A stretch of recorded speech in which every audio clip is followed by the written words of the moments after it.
You are interested in the unknown, the mysterious, the unexplainable. That is why you are here. 3, 2, 1. Spook. We are gathered here as advisors, as scientists. The kind of place we expect a ghost to like to wander around. Hey, we all know that we're going down, baby. I'll help you. I'm something of a witch. Welcome to Mission Spooky. I'm your wonderful host, JC. With me today, as per usual, is the queen of everything herself, Kiki. Yo. And our local cryptid enthusiast, Cord. I said yo this time. See, Yes, that is a toy that came out probably about the time you were alive. that was before my time. Was it? Are you sure? Yes. Hey, this is all very interesting, but I have something very important I need to discuss with you two right now. I'm excited. Let's do this. So we're coming up on spooky season, right? Hell yeah. And we're becoming now dangerously close to one of the most important, I think, podcast milestones that you could really have. So I need to at least put it out there, and I need to know your guys' thoughts on this. Are we doing a sexy ghost episode for episode 69? Because we can't really fuck that up, because the next one we have is all the way over at 420. So we really need to nail 69, and I think I need to put it out there that we need to do a sexy ghost episode. You know that I am 110,000% in for Sexy Ghost 69. Fuck yeah. You heard it here first, listeners. We will be doing a Sexy Ghost episode for 69. Yes! Because we're all I like need it!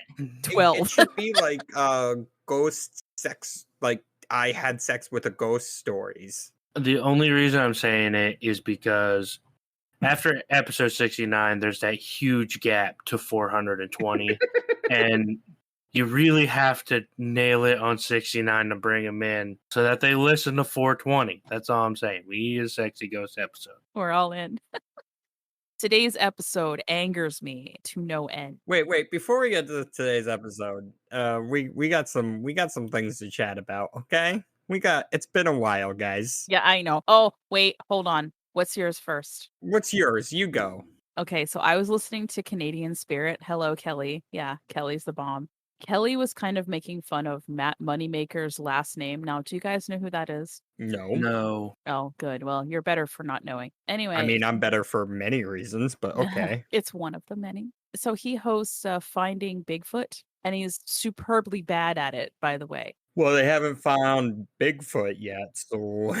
Okay, I know who that is. Sure. I didn't know he had such a dumb name. Yeah. Okay. Thank you. Because Kelly couldn't stop laughing every time he tried to say moneymaker. And he was like, well, that's appropriate because honestly, oh my God, I read about this guy. He claims to be the first in this, the first in that, and the first in whatever. And I'm like, dude, shut the fuck up. First of all, there's a woman biologist on that show, like a field biologist. It was on TV. I kept it on in the background. And all of a sudden I'm listening to him. And first of all, he sounds like a total douchebag anyway. He says something like, well, I've been studying footprints for 25 years. And, well, that's not how he talks. He talks like a douchebag, really. And Wow. what does she know? And I'm just like, oh my God, she's a fucking like actual field biologist. How dare you? How very dare you? The few episodes of that show that I did watch, I remember she was my favorite character because they're like, this is such a crazy story. It's just like, I don't think that story was even remotely true. And they're like,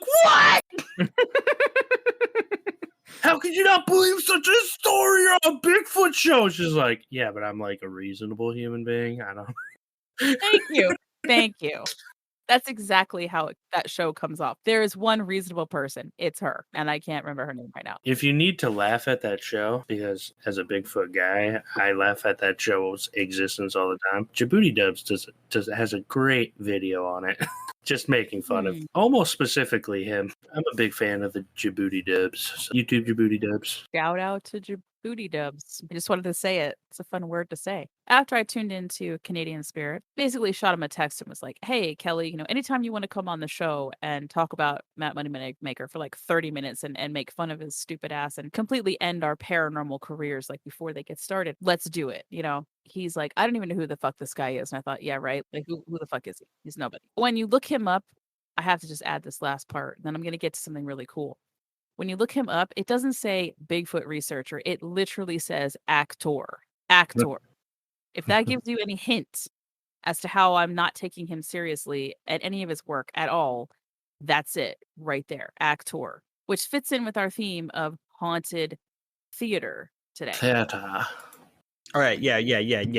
But no, I have stuff I also want to talk about. Okay, just hold. I know that. Just shut the fuck up, Oh my JC. I wasn't God. done yet. I cross over from Canadian Spirit and I listened to Paul Bestel's show. We all know Paul Bestel, right? We all should know who that is. Ghost Story, guys. Well, I mean, now he's on there. Right. And also Mysteries and Monsters, which is a Yes. fantastic show. If y'all are not listening to that, you fucking need to. It is very good. He had a researcher on, and to just make it short, because I can't remember her damn name, but I think she's from Texas. She got a tracking certificate, right? Mhm. And she's working towards becoming like a naturalist as well. She's really interesting. Her Bigfoot stuff is all about let's go out and let's be able to discount everything in the natural world around us, right? So her tracking certificate is all about that.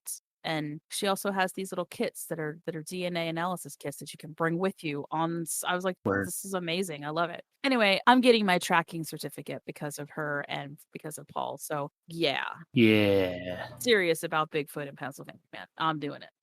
Yeah. Okay. So we have some really cool stuff planned for the rest of October. We have at least one very special guest who's going to be joining us that we're super excited about. A lot of you listeners, especially our Canadian listeners, are going to know that person. So It's Canada Man. it's Canada Man, yes. It's actually a moose In a man costume. in a man costume carrying a Molson with a hockey stick in one hand. And a jug of syrup in the other. Yes. Mooses are like 11 foot tall. Wearing some Bret Hart shades. Yeah. The moose is wearing a jersey from the Canucks. Yeah. is this the new Canada mascot? Is that that's a new animal that represents the country? It's just a moose wearing all this garbage from Canada. Yes. I mean, it might never be new. Hey, hold on a second. Come on, man. Like the Canucks jersey is not garbage, okay? Hey, come on. I love maple syrup. Me too. A lot of it's made right here in Pennsylvania. And Bret Hart was a cool guy, right? I mean, he was a good wrestler. We won't necessarily say he's a cool guy. Considering that Canada is number 4 in listenership, we really appreciate you guys. And obviously, we're just joking a little bit. I also like mooses too. So and Bigfoot's there. Bigfoot's there. Great beer's there, and one of our favorite people in the whole world is there. So wait, I'm there? Yeah. No. Oh. No, not yet. yet. No. Yeah. Bret Hart. Yeah, him too. Second favorite person in the world. So, onward. We're going to take a brief little break here before we get into the meat of it. And that is going to be a promo for our wonderful little podcast buddies called October Pod. And it's the perfect podcast to start listening to in October because it's like creepy stories, classic horror, some retro horror, found footage inspired ambient visuals, and a soundscapes reminiscent of lost broadcasts of old time radio. Love this. It's on YouTube. Yeah, so if you have not hooked into October Pod, now is the time to do it. And then after that, gonna be haunted theaters and me bitching about the paranormal community. I'm Edward October, and I'm here at the October Pod Ranch in the Great Smoky Mountains. Almost every night here, there's a ghost story party around the campfire. In my family, we believe that scary stories are best told around a roaring fire with a bottle of wine. That's why bold individualists everywhere choose Octoberpod for their retro horror thrills. Our stories are so good because they're told with such care, understated, moody, and above all, chilling. Why don't you join us For retro horror of impeccable taste, choose Octoberpod. Find us on YouTube or at octoberpodvhs.com. Octoberpod. Retro horror for bold individualists. Welcome back. Theater. Are we talking movie theaters or acting theaters? We are talking about acting theaters. Acting theaters. I mean, sometimes in those movie theaters, I act like I like the movie. All right, JC, you're done. Me too, buddy. You're Me done. too. I'm done. You're done. We're all done. Honestly, I get it. I say theaters are or playhouses of Pennsylvania. Oh, yes. No. Theater. Before I get angry, I'm just in a constant state of anger. Really. At this point, if you don't like literally rip your hair out screaming about it, I'm not gonna think you got angry enough. You told us you were gonna get really fucking pissed multiple times now. I did. I also texted you guys and said that I was really pissed. Yeah. So if you don't like storm out of the room All right. screaming in the background of your microphone, I don't think you got angry enough. I think you're overhyping it. There might be slightly hyped up. We'll see. But you know how I am, though. I'm a very dry sense of humor. We'll see how this goes. But first of all, do you guys know what a ghost light is? A light for ghosts? Not far off. Isn't that what Pennywise used to attract the children into the sewers? And No, that's the dead lights. Ah, Fucking get good, kid. Man. Fucking wrecked. man, Yeah, what can I do for you? I'm very tired. So in the context of theater, aka playhouses, Theater. theater, do you know what a ghost house? God, ghost house. Jesus Christ. Well, that would be the house where the ghost lives. Off to a great start. Yep. This is gonna be great. This is a shit show of the highest caliber. Every episode. Ghost lights in context of theater.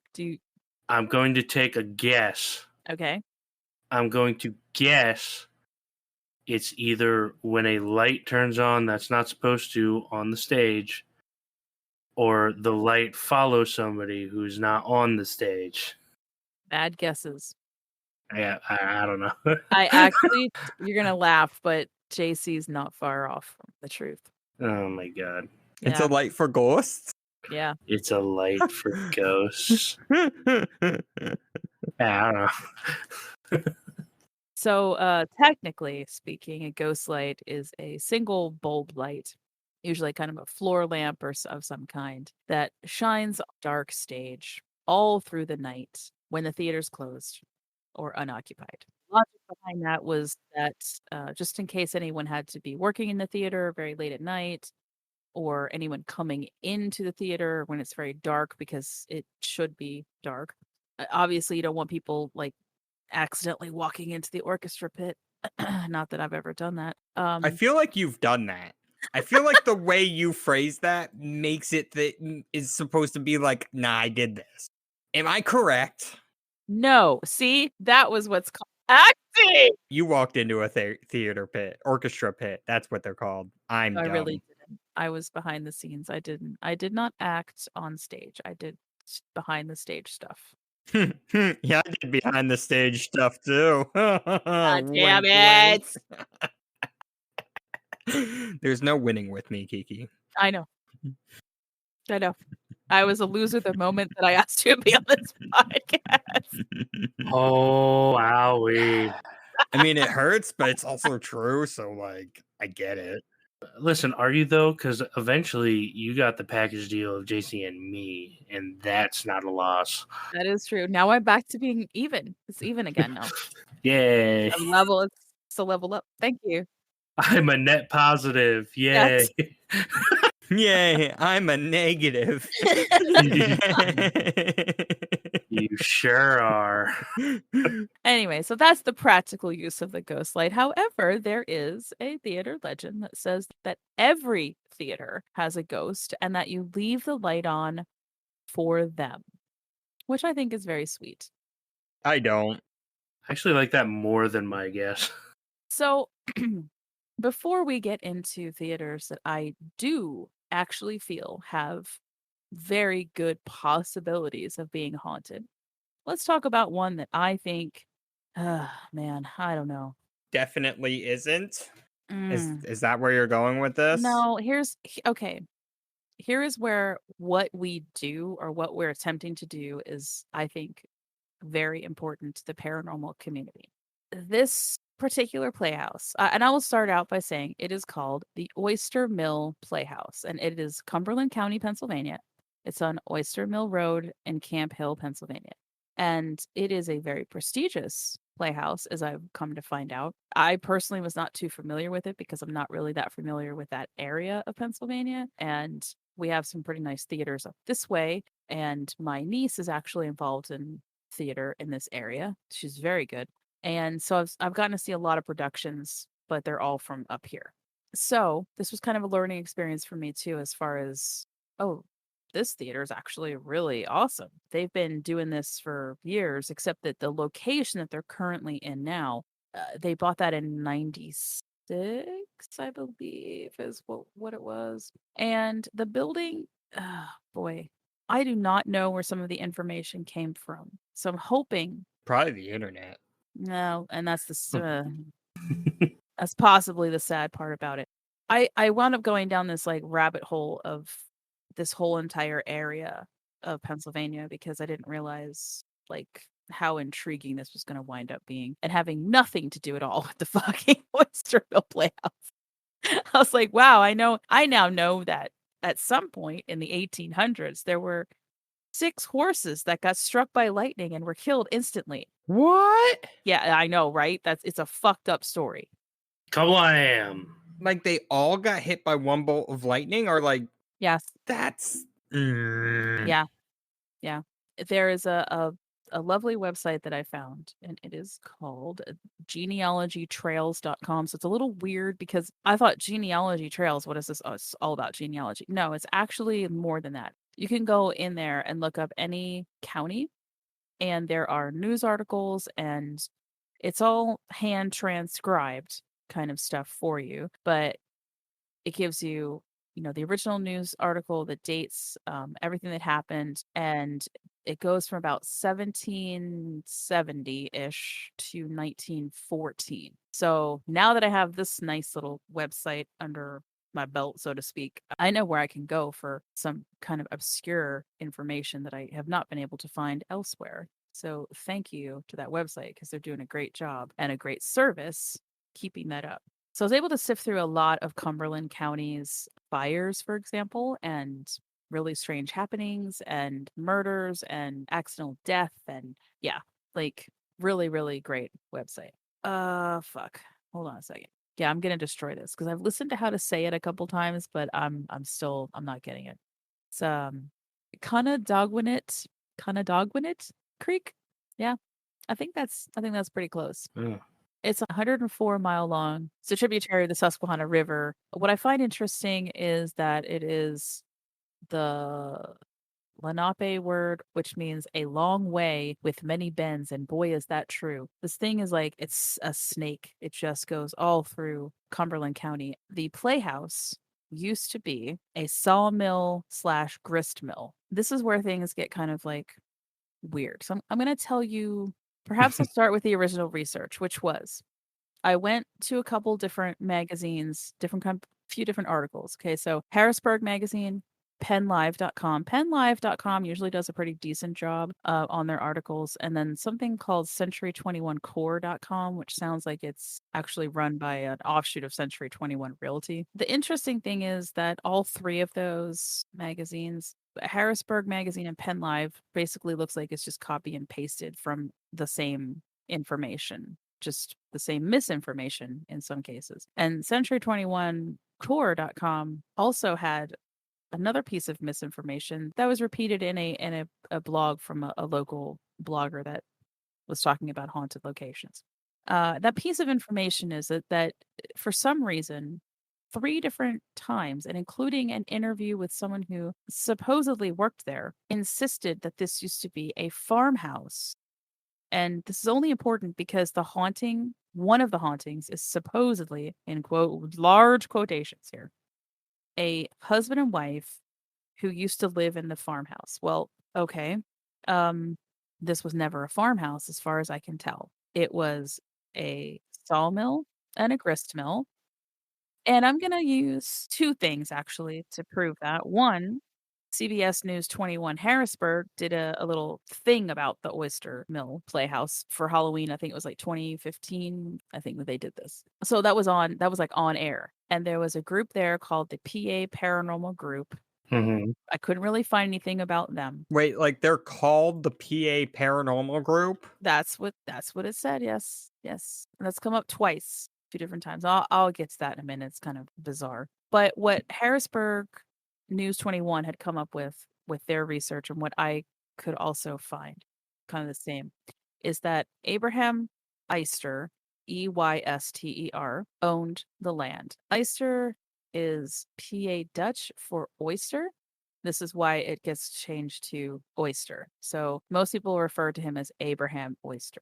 Okay. He buys the grist mill / sawmill in 1807. Okay. He enlarges it on the property. Now, this is interesting because it just says on the property, he builds a distillery and a tavern. Okay. Now, I was able to find a beautiful map. It actually was like fortuitous. And I love this map and I'm definitely going to use it again. It's a map of Cumberland County from 1858. It's the first time they do a really good survey of the land. And it's so freaking cool because some of the places that were talked about in the news articles I mentioned, they're on this map. And sure enough, there's Oyster Grist Mill. And if they're a sawmill / grist mill, it'll say G and S. So this says GS Oyster Mill. Okay, perfect. So even in 1857, or 1858, this is what it is. It's a mill.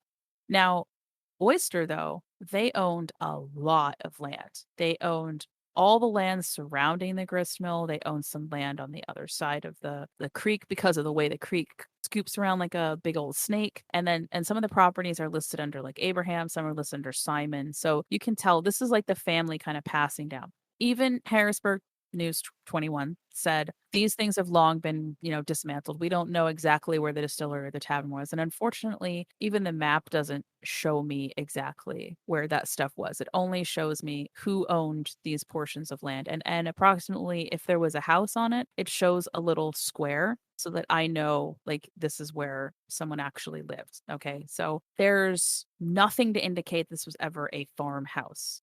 If anyone knows anything at all about grist mills, the last thing that you're going to want to put near it is a house or a distillery. And do you know why? No, but I'm hoping you'll tell me. Because they catch fire a lot. I was about to say that. Yeah, yeah. As attested to, as many of the news articles that I just happened to go down the list of all the fires that ever happened in Cumberland County that were mills, mill. I mean, it just happens. And it has to do with the fact that you are producing a lot of dust from the grain that you're milling, and it's highly combustible. It ignites pretty quickly, and it can really just catch fire very, very fast. Little fun fact for people who don't know. If you put flour to a fire, it doesn't catch fire. It explodes. Yes. It's really crazy to watch because you do not expect it until you see it like in a video or something. Like flour explodes when you throw it on a fire. Yeah. So imagine an entire building covered in that. Yeah. So would you live in there? Yeah, I think so. Yeah, sure. Let's live inside the firehouse. Out of spite of you, Kiki, yes, I would. Yes, of course you would.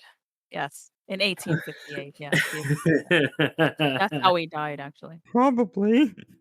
So what I could find was that across the board, it seems that the building at one point was used as a general store, which I could believe.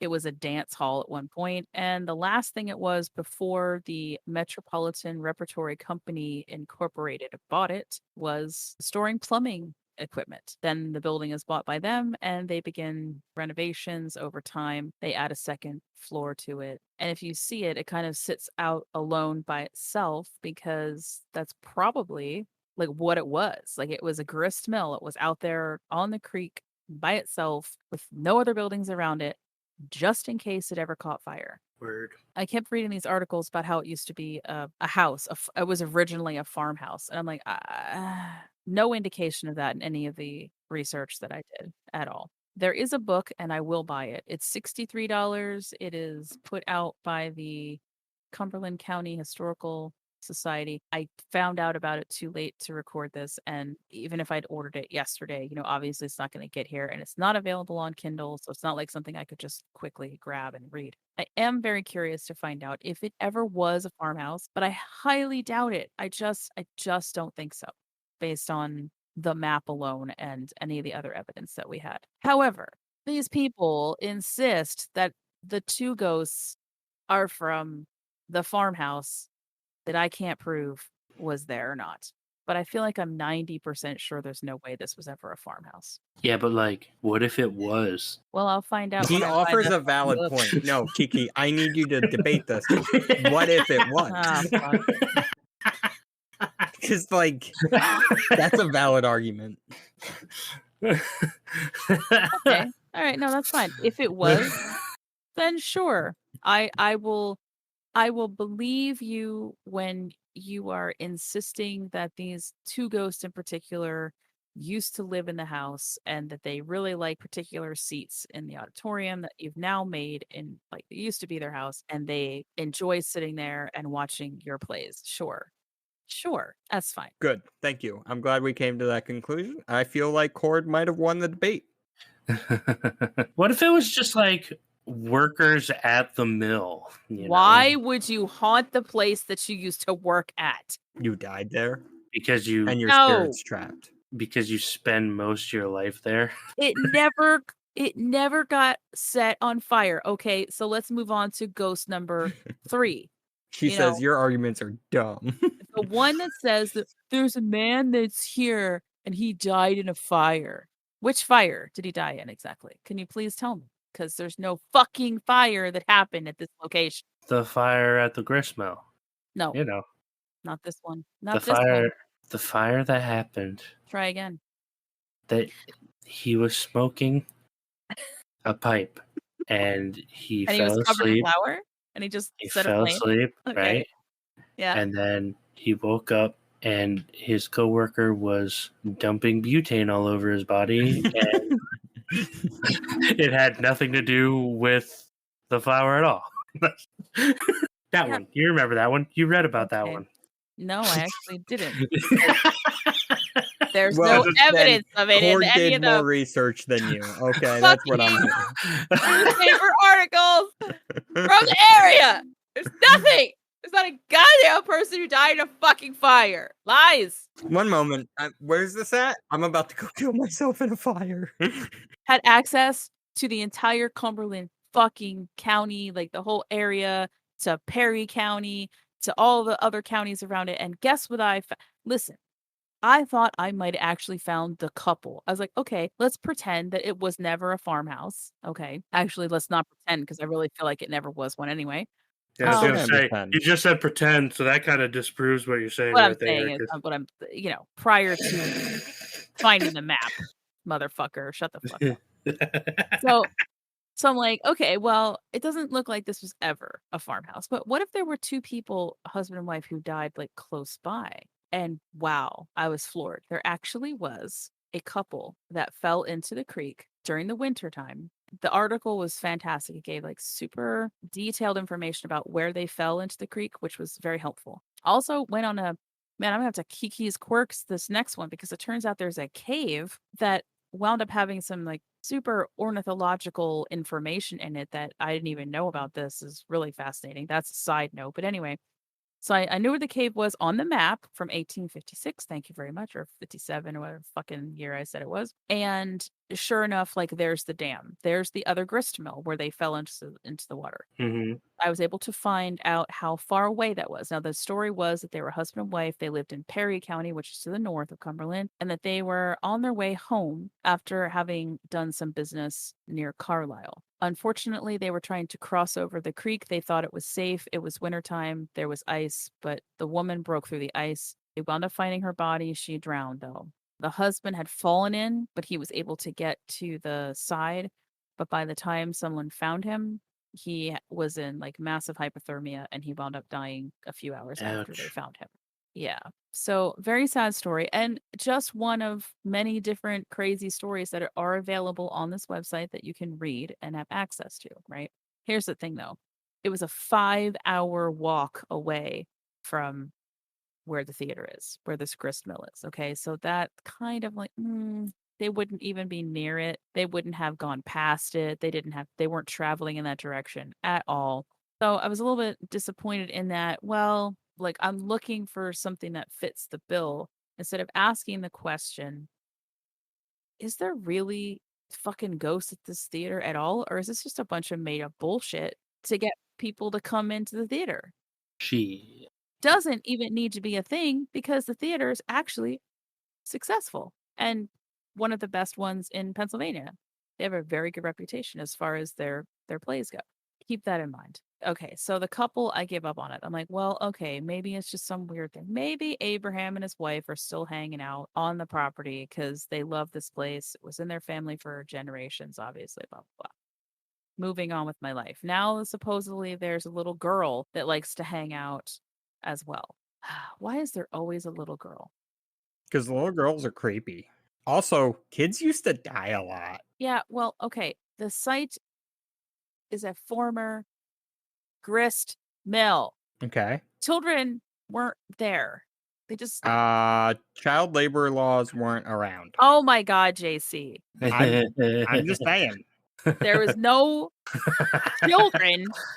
You're thinking of like New York City, man. This is the middle of nowhere. Kids weren't working in fucking grist mills. Yeah, they had woods to get lost in. Exactly. They had creeks to drown in. Okay. And also get struck by lightning. Believe it or not, there's an article about a girl who was again with the lightning. She's cooking dinner with her family. The lightning came in the house and struck like the stove that she was working on and she died. That's fucking crazy. So would you say that while she was cooking dinner, she got cooked? God damn it. Anyway. Do you think she was served fried? Oh God. Stop. I'm going to hell. She was definitely baked, bro. She was playing with the oven. Yeah, duh. So, okay, little girl is only seen by one person who happens to also be the same person who's talking about the husband and wife who supposedly, are from the farmhouse that was probably not ever there. And then of course we have the guy who, died in a fire. Mysterious man who died. Oh, and I'm sorry. There's 5 ghosts altogether because apparently there's also like a mysterious man, not to be confused with the man who died in the fire. Different guy. Mystery man. Yes, mystery man. So the husband and wife, the little girl, fire dude, and mystery man. Yeah. So first of all, I get irritated because I'm trying to just research this place and just get some like base information before I can delve into my personal research, as I always do. And this is where we come across what I like to call the internet circle jerk, where everyone is just repeating the same misinformation over and over and over again. And I'm okay. That's not where I thought that was going to go, but no. We're good.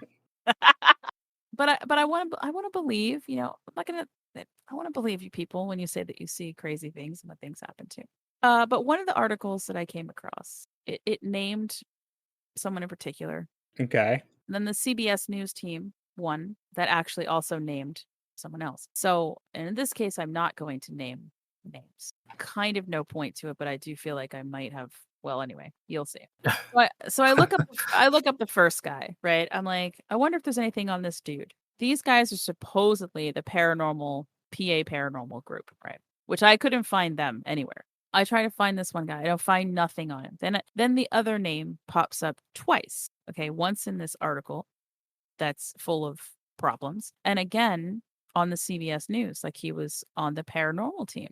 So I look him up, and lo and behold, I find that he and my other guy not only work at this theater doing sound engineering and sound effects, they've worked at a couple other theaters, and they are also apparently the members of the PA Paranormal Group. Mm.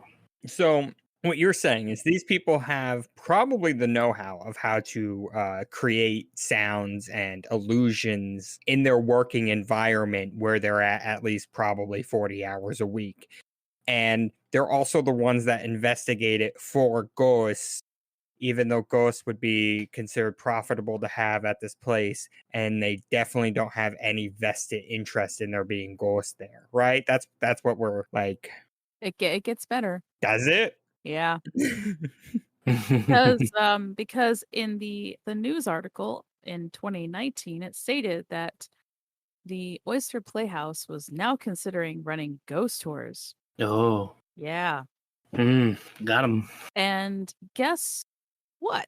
The lady that said that she saw all these things happen or has had experiences also works for the Playhouse. I get it, because like you're there for a bunch, you're gonna have experiences more than a guy that's you like to come see the play. You're gonna be there in off hours. Like I get it, but like why would you then be the ones that investigate it? And there's just so much bias potential. I'm not gonna say it's like completely, they're 100% faking it, but there's a very high chance of it being lies for publicity. Right. When CBS News went there, and then I said, again, this is from 2015. You can look this up. It's on YouTube, and I might even, if I remember to do it, I'll put the little link in there so you guys can watch this yourselves. But they did have a couple of strange things happen. One was picking up audio where there shouldn't have been any.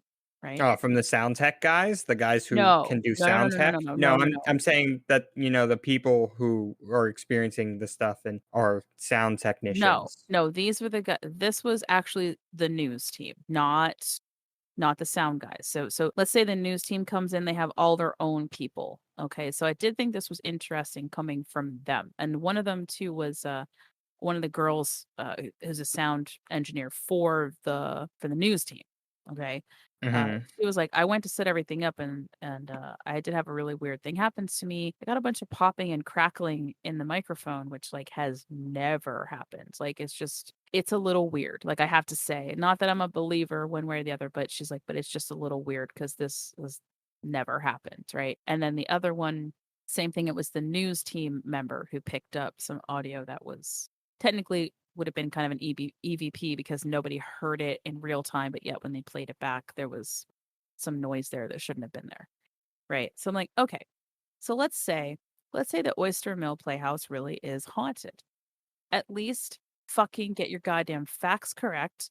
I mean, it doesn't take a PhD to be able to like sift through some of this stuff and, and find out what I found out. But I will say this, the news article at least said that an angry mill worker who presumably died in a fire. Okay. I'm like, yeah. How about, does he have to be a mill worker? What if he's just an angry asshole spirit who's just hanging out because the place was empty for too long? How many times have we talked about how sometimes a spirit might attach itself to somewhere that has been abandoned for too long? Maybe it just kind of got stuck there when it was nothing, when it was in between stages before the Playhouse bought it. But then you become super sus to me when you're like working there and also making this stuff up basically. And we also want to start ghost tours. Like, come on, man. No. I think I should do ghost tours of my apartment. You should, because your apartment is actually fucking haunted. I've never been in your apartment, so let's do it. I'll be your first customer. Okay. I'll pay you in smooches. Nice. That's the only form of currency I accept. So I mean, at least you have the story there too that is backed up by your neighbors who had completely separate and yet samey kind of experiences with your ghost that makes it all kind of weird and crazy. You guys hadn't even talked to each other yet about it when you're all like, hey, there's some weird shit going on in this place. Mm-hmm. That said, all of that said, I will still say the Oyster Playhouse Incorporated, I believe, has little to do with the extracurricular activities of a couple, and I mean a couple of their employees slash, whatever you want to call them, because they don't just work at the Playhouse, they work other places too. It's a fantastic place to go see a play. The acting is amazing, and every article that I read about all the plays that they've put on, it has been top notch and 5 stars all the way. So they don't need it to be haunted to have this be an amazing place to go see a play. And it sucks because if COVID was not still a thing, I would definitely consider going. Because I think they just did The Woman in Black actually as a play. So that was pretty fucking cool. Then I got super annoyed because I decided to do the Pittsburgh Playhouse, because this is one of the oldest playhouses in Pennsylvania, if not, I think it was actually the oldest. It was over 100 years old. There were, notice I'm saying were. After I got done all the fucking research, I realized It burned down, didn't it? no, they changed venues. I did all the backstory and did all the heavy research on the back end of it to see if what was real, what wasn't real. And then I came across YouTube videos of it, and I was like, oh, this is fantastic. I even get to see the inside of it. And it turned out it was kind of the final tour because they moved the location. So there still is a Pittsburgh Playhouse, but it's in a completely different location now. And the last thing that I read was that this just happened too. It's like in the last couple of years. So they weren't sure what was going to happen to the old Playhouse, but it sounds like it's going to get torn down for multiple reasons, which I'll get into in a second. However, it does beg the question, what's going to happen to the ghosts that are there? See? Because even though there's discrepancies with some of the ghosts here, some of it's been put straight. And I do want to talk about that because I think the biggest one is there was an actor named John Johns. I hate his name, but continue. This one to me, I think, is the most like solid. If I was going to investigate, this is the guy who I'd want to contact. He's an actor. One story I read said that he had a heart attack on stage and that he was taken to a dressing room and that he died in the dressing room. I believe the correct story, as far as it coming directly from people that have worked for the Playhouse for a long time, a lot of people tried to set the record straight, so to speak. So back in the day, we actually had a bar. It wasn't necessarily let's just say this place used to be like 4 million different effing things. It's crazy. But at the time, I don't think it was actually a bar, but they were maybe having a reception in that area. He had a heart attack in that area. So he definitely had a heart attack in the Playhouse. But as far as him being taken to the dressing room and then passing away there, that's actually false. He died in a hospital. But do I still think that he might be hanging out there? Yeah, I don't think that him dying in the hospital as opposed to the Playhouse means anything. I think if someone, and this is a case where I'm like, oh, I just said, who the hell wants to haunt a gristmill? Well, acting is this guy's life. So why wouldn't he want to hang out here afterwards if he's doesn't want to leave yet? Sure. Or maybe there's residual energy of him just hanging out because he enjoyed his time in the theater so much. And to me, that sounds plausible. I mean, even historically speaking, even if the story is off by a little bit, the thing that actually killed him, well, it happens in the theater. So, I mean, yeah, I could see him haunting that place. There's a lot of emotion and stuff that happens when you're acting. And if he was there for a while, he could definitely be emotionally connected to that area. Then there's a Lady in White story. I love the story, but it's absolutely, there's no way to find out if it's true or not. It was a good tale. They kept telling it up until the very end, actually. So I'll tell you what it is, and then you guys can decide if you think that it was real or not. It was real, 100%. Already decided. Like I said, the theater used to be several different buildings that were all bought out by the same family, and then they kind of combined them all together into the Playhouse, adding a little bit more at a time. As places became available to buy, they would purchase it. So there were 4 theaters altogether. One of the buildings that used to be here, though, was a German social club. And apparently there was a woman who got married. She's our woman in white.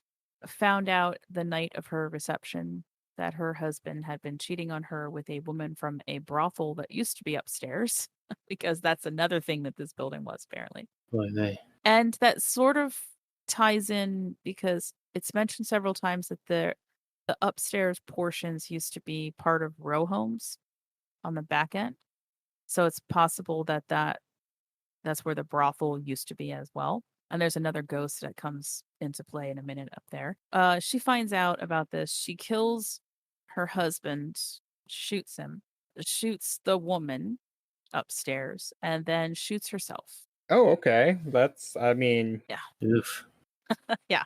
And the legend is that she used to walk back and forth along one of the upper balconies. One person who worked there claimed to have seen her where he was like going to turn a light out, and he turned around and like there's this woman in white pointing a gun in his face, to which he quickly got the fuck out of there. Yeah, nope. Yeah, he noped out. Yeah, but it's kind of difficult to find that. And I even tried sifting through from that website actually for news articles about a murder suicide or anything to that effect. Couldn't find anything on the website. Thought, okay, well, maybe it happened after 1914. Searching, did not find anything that could corroborate that there was this murder suicide. Good story. Good story. Don't know if that one's true. And now we'll never know because nobody can get in the fucking building right now anyway. I mean, All for nothing, legally. right? Legally. Ay. And that was on the balcony of the Hamlet Street Theater, by the way, in case anybody wondered. But it just doesn't matter because you can't get there. So, fuck. Once again, legally. And there's another really bizarre story that involves a seance from 1974. And I just, again, interesting story, but Can I just ask, like, if there was a building in the 70s, did they legally have to do a seance in it? Because I just feel like everywhere got seanced in the 70s. yes, I could be wrong, but I doubt it. it was the thing. It was like, oh, this is a building that has a lot of people in it. Let's do a seance. Let's do a seance. Make sure we're teenagers. Like, was it just video games weren't a thing? So instead of doing like Mario Kart, they were like, let's talk to ghosts. Well, it was Halloween night on 1974. I was born. Yeah. Yeah, like 100 years before that. We know you're old, okay? Oh my God,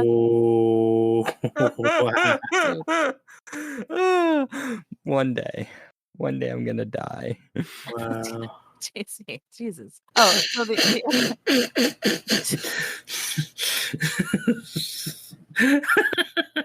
by Odin's beard, JC. Like Christ, What? man, chill. Yeah. No, I'm good. So let me come over there. I did say there was one other story. It had to do with the upstairs row homes, or the area that used to be row homes. And Upstairs. that lady was called Weeping Eleanor, and her story was that supposedly when it was still row homes, a fire spread through there and killed only her and her daughter, and that she's heard crying at night in the dressing room area because that's what where the dressing rooms are now is where the row home houses used to be. And again, I couldn't find anything specific about any fires that would have happened pre 1914 or after 1914. And pre 1914, really the biggest fire in Pittsburgh was like the fire of Pittsburgh that wiped out 1/3 of the city. And wow, that is a story and a half. That is a story and a half. I was able to read the original newspaper articles about that fire, and it was devastating. Yeah. Yeah. So I got really angry about that just because there's nothing, you can't go there anymore. And they're probably going to tear it down. So it makes me sad to think that, John Johns is going to be, well, it'd be interesting if John Johns' ghost winds up finding the new location that's already opened. Wouldn't that be interesting? What if he's really just attached to items that were coming over from the Playhouse?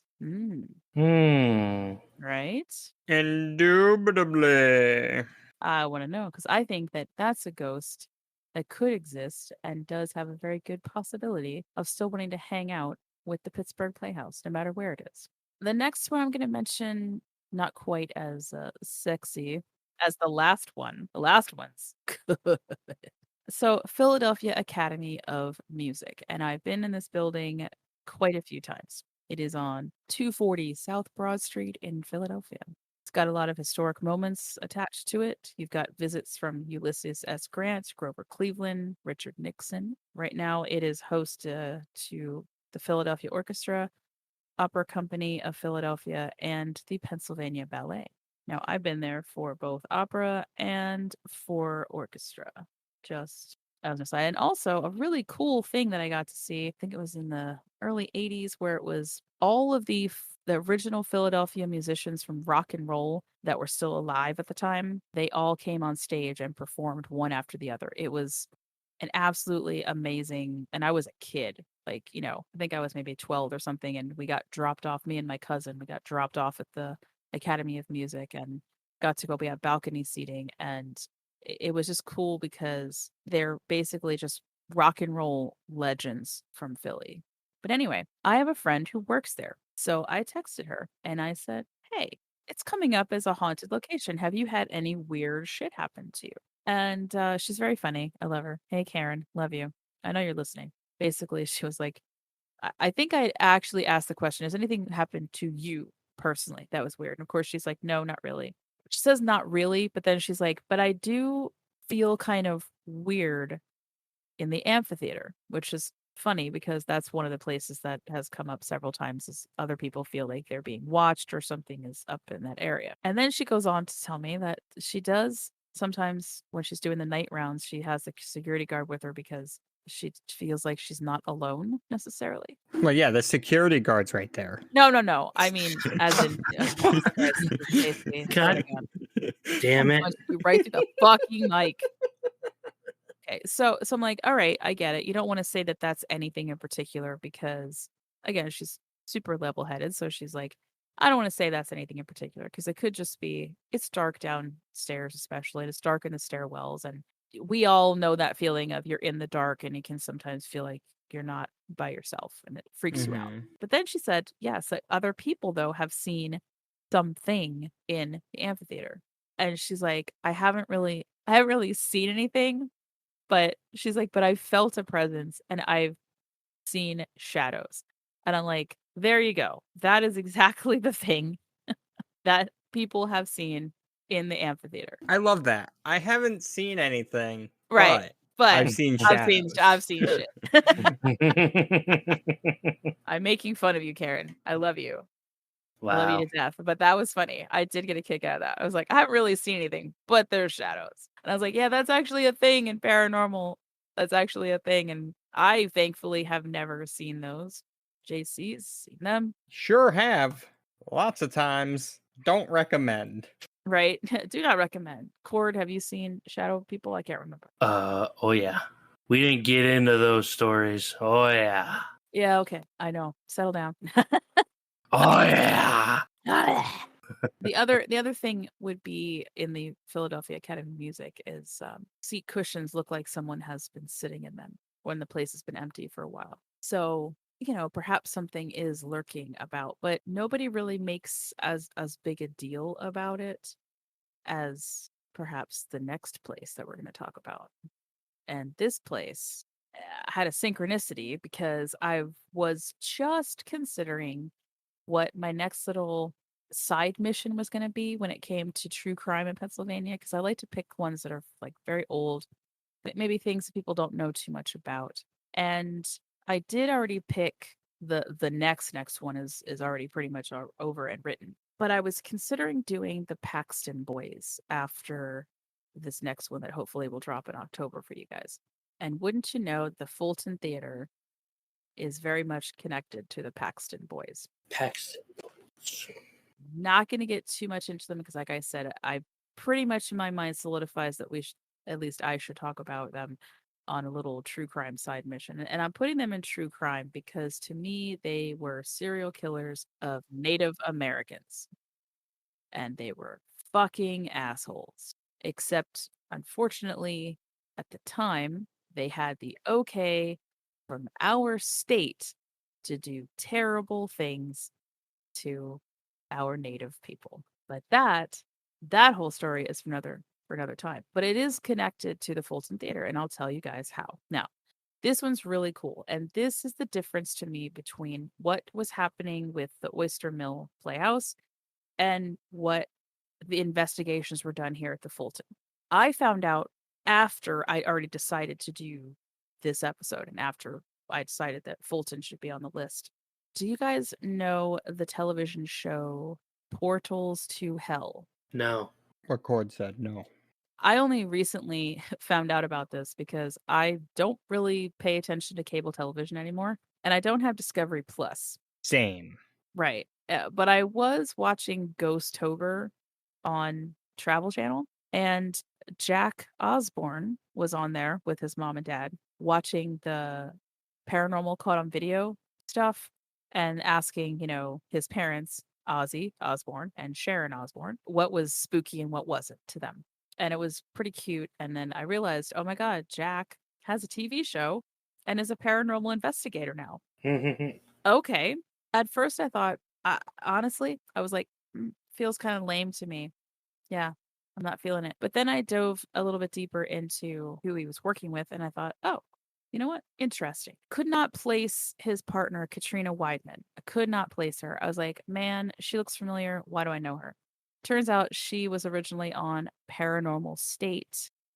Oh. There you go. I like paranormal. Well, yeah, I know. They had a heavy use of the Warren. Well, Elizabeth Warren, but Elizabeth Warren. Is that not? Wait. No. Who am I thinking of? You're thinking of like Jesus. Yeah, I know who you're talking about. Who? Ed and Lorraine Warren. Oh, Lorraine Warren. Lorraine Okay, Warren. so I wasn't Lorraine that Warren. far off. Lorraine I had Warren. the Warren So- right. Oh my God. Jesus. Look, I was like, Elizabeth Warren is a senator from Massachusetts. What the fuck, JC? look, I had the last name. She should be a ghost hunter. Can you imagine Elizabeth Warren being a fucking ghost hunter? Hell yeah. I mean, I don't know anything about her, so. She's awesome. Anyway, the reason that I didn't like Paranormal State in the end was because, unfortunately, there was some fakery towards the end of the show. Yeah. It was very unfortunate. And no, it was one person in particular. If you guys want to look it up, if our listeners want to look it up, feel free. I don't really feel like getting into it on the show. I will say that I still have the utmost of respect for just about everybody on the show except for one dude. So, it's one dude's fault. That's where I'm going with that. So interesting. Chip Coffee, who I adore. He is wonderful. I follow him on Insta. We're basically best friends. Right? Too. Maybe one day he'll come on the show. Who knows? And Michelle Bollinger, who, yes, I would absolutely love to have Michelle on the show at some point. She's fantastic. These two were connected with Paranormal State back when it first started and when it was very much cool and very interesting to watch. And Katrina was part of that too. So I was like, gotcha. Well, I like her. She's very good. She's a really dedicated paranormal investigator. These guys went into the Fulton and did a full investigation while it was closed during COVID. So, however, it's always had its legends. One of the prominent hauntings there, again, is an actress. So the same as like John Johns stuck around. Supposedly, Mary Cahill has stuck around as well. Now, suck part, I could not find anything at all about why this particular actress would be wanting to hang out at this particular theater. She was a really well-known silent actress and vaudeville performer. There's a great little song by her called Under the Bamboo Tree. I wound up doing a whole bunch of research on her, wanted to, find out more about her. And so I listened to the song and I was like, oh my God, that is a song that my great grandmother used to hum. And then my grandfather would sing it to me occasionally. It just has some cute, funny little lyric to it. Very vaudevillian and, anyway, apparently there's a portrait of her housed in backstage and they put a black shroud over it prior to a performance and then supposedly, quote unquote, mysteriously fall down. JC, you're going to laugh. So in the 1990s, though, okay, a bunch of young people in the theater group decided they were going to pull out a Ouija board. Oh, here we go. I wanted to try not to laugh, and then, well. pulling out the Ouija board, and they attempt to communicate with the spirits. The spirit supposedly wrote on the board LG, which is apparently short for little girl. I mean, if they say so. Here's the intriguing part about that. It's the name given to one of the, I believe it was 14 total Conestoga Native Americans who were massacred on this site. And there is a plaque there that commemorates them inside the theater. There's a plaque. Right. One of those names is Little Girl. And this is where the Paxton boys come in. Pennsylvania decides that they're going to crack down on Native Americans rising up, after their land was stolen from them. And they say it's okay for these bands of people to go out and teach them a lesson, basically. And that lesson includes killing them legally. Well, you know what I mean. Yeah. The Fulton actually stands on the site of where the old jailhouse was.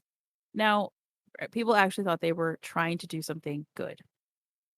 So it wasn't just the Conestoga tribe. There was another tribe that escapes me right now, but I know it wasn't just them. I think it could have been Susquehanna. I can't remember. But anyway, I'll get into it further when I do the actual Paxton boys. But 1763 is the massacre, and it's 2 days after Christmas. So there are these 14 or so people made up of men, women, and children. They are put into the prison and locked in for their safety. And I mean this. People were literally trying to save them. They were trying to hide them. This, of course, backfires terribly when the Paxton boys find out that they got easy pickings inside the jail. Mm-hmm. And they murdered all of them. Mm-hmm. Right there. As far as that part of the haunting goes, some people will say that they'll feel things, they feel sadness, all the normal things that you probably feel about, something that terrible that happened there. But occasionally you'll hear drumming sounds. Interesting. People have said they've heard screams coming from a corner of the building that was definitely built over the prison's foundation. That's what's going on. Don't you just love American history? Oh, God, it's so depressing. So and I was putting off, I was like, I could talk about the Paxton boys one of my little side missions, but I didn't want to because they're so fucking terrible. But then I'm like, well, you know what? That's a synchronicity to me, so I'm going to do it now. What I did find was an article from the Fulton being interviewed about the procedures and like how Katrina and Jack and their team came in. And, one could say, well, of course, they're going to have a glowing recommendation for them because they're coming to their theater and blah, blah, blah, blah. But they did, though. They did have a very glowing recommendation as far as like everything they did was on the up and up. And Katrina is from Bucks County. She's from here. So she was very interested in this haunting herself and knew a lot of the history already because she's from here. So kudos to her on that one anyway, because they said she was very interesting to talk to, was on top of everything. They'd already done a ton of research on their own, which I commend them for. And now I want to watch this episode because I want to know what they found. And so, and apparently we're very, very sweet and very respectful of the area. And I enjoy that. So yay, maybe the show's good. I don't know. Have not watched it. So no opinion yet, but I will watch it and I'll let you guys know what I think about it. So anyway, yeah. So that is what I have for the most, quote unquote, the most haunted theaters of Pennsylvania. So far.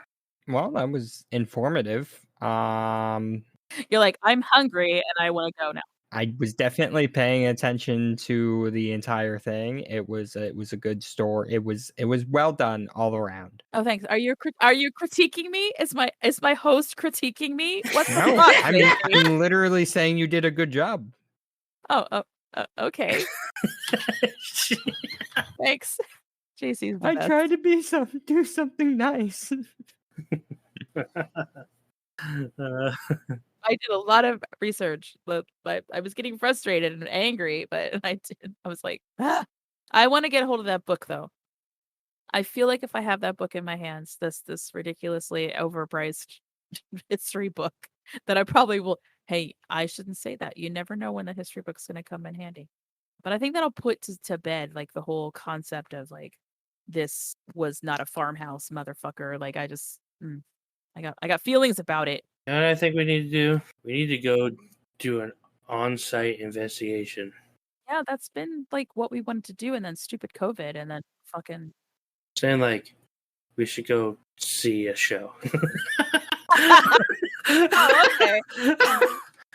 Okay. I gotcha. And then like during the show, we'll just be like, what's your EMF thing say?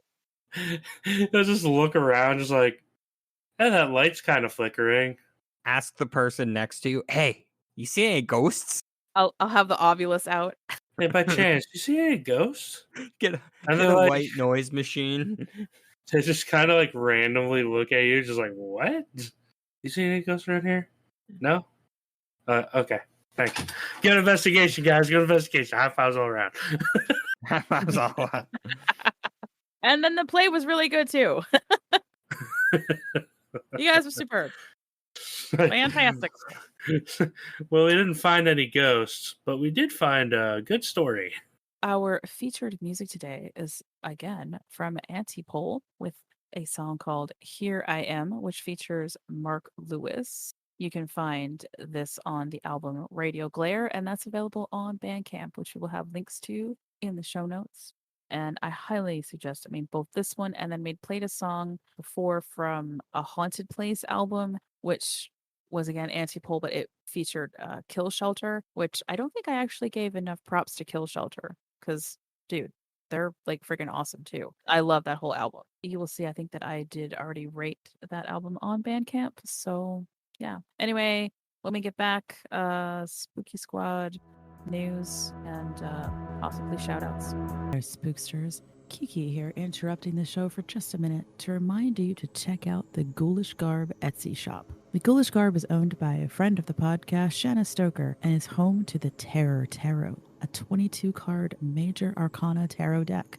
Embodying the essence of the traditional Rider-Waite, this major arcana deck features a vibrant and frightening rendition of each card, reimagining every symbolic aspect from the grave up. Every beautifully haunting image was meticulously designed, hand-drawn, and colored. The 22 reversible black-edged cards are finished with a lavish, soft-touch matte lamination and illustrate iconic Halloween and horror characters such as Dr. Frankenstein, Dracula, and my personal favorite, the Headless Horseman as the death card. The deck comes with an 82-page full-color guidebook containing detailed explanations of each emblematic figure and interpretation. This booklet provides a deeper insight into the artistic liberties taken in creating the deck, appealing to the tarot beginners and enthusiasts alike. If you'd like to hear more about Shanna's process of creation for these wonderfully macabre designs, please go listen to episode 61 where she was our guest. Not a fan of using tarot, but love the designs? Well, Ghoulish Garb has you covered, with hoodies and t-shirts displaying their best-selling tarot designs. Again, my personal favorites are the Headless Horseman, the Morrigan, Freya, Diana, and Yamaya. Not into t-shirts? Well, you can grab a poster of your favorite design or even an affordable sticker pack. So, stop on over to the Ghoulish Garb located on Etsy, where spooky lives all year long. Welcome back, you sons of witches and daughters of somethings. Werewolves. Sure, yeah. I've added some things to Patreon. Ew. I keep adding things onto Patreon as much as I possibly can. We have our shop at Redbubble, which I've really been focusing mostly on Redbubble because I really enjoy making stickers. And so this time around, if you're a patron at all, you get these cute little spooky stickers that I made as a downloadable PNG file that you can print off at home. Otherwise, you have to purchase them on Redbubble. And I've got a couple things like that. And of course, we still have our Sword of Hector Lola Maria from our last Cord versus Cryptid, and the La Lechuza card, and the Van Meter Visitor card. And I'm working on another thing. And so, by the way, Cord versus Cryptid is just on a short hiatus until after we're done spooky season, because we are going to be putting out episodes every single week that focus on just spooky shit. Oh yeah. Oh yes, and I confirmed, yes, they're cute vintage Halloween stickers is what I called them, and they're either $1 on up to the $5 level. So those are adorable, and I'm gonna try to do some more stickers like that are just little things that you guys, if you decide to help us out, you will get to print off at home. Cool. Yeah, so $1 level also gets you our blooper reels. I just put, I think, reel number 7 up there. There's like, I got 4 more on the docket ready to go. I gotta just edit them. Yeah, it's kind of crazy the amount of bullshit that JC says that I have to cut out of this fucking podcast. Anyway, the tier 2 is still all of that stuff plus the added bonuses from Cord vs. Cryptid. $5 level. I have officially quit my job in retail hell, people. I am done, which means that Kiki is definitely going to start being available on Discord once a month. You can come hang out with me, and whoever decides to also hang out with me for like an hour and chat on Discord. On a special server, I should say, on a special server. As long as you're at the $5 level, you get access to that server only. And you never know who's going to show up. So It could be me. Could be JC. Could be Cord. Could be Tyler Strand. You never know. Could be Shanna Stoker. It could be Hopper, my cat. I was about to say, it could be my dog. My kid yelling in the background. It probably will be. Very laid back and relaxed. And I'm going to try to have maybe a theme going forward. So the themes will start in November, because I will definitely be able to, we had just like a Q&A type thing, but not a whole lot of interest. I think if we do an actual theme, like, hey, we're going to talk about this tonight for an hour, come on over if you want to pay the extra $5 a month. Yeah, be a part of our conversations. There's a whole bunch of free stuff that we do all the time too. Like if you just follow us on Twitter. I usually have polls. We're going to start Peculiar Pennsylvania back up again in November too. So I'll have a poll for that in October. We're on Instagram. I try to talk about, like, just post stupid paranormal memes and just have fun with that. And we're on YouTube. And if you are listening right now, please just go subscribe to us. Hit that sub button. So taking us out once again is Antipole from the album Radio Glare. And it is Here I Am featuring Mark Lewis. And as always, stay spooky and don't die. But if you do, contact us. If you could, contact us via elaborately thought out scavenger hunts that lead to the actual note that you would like to leave for us.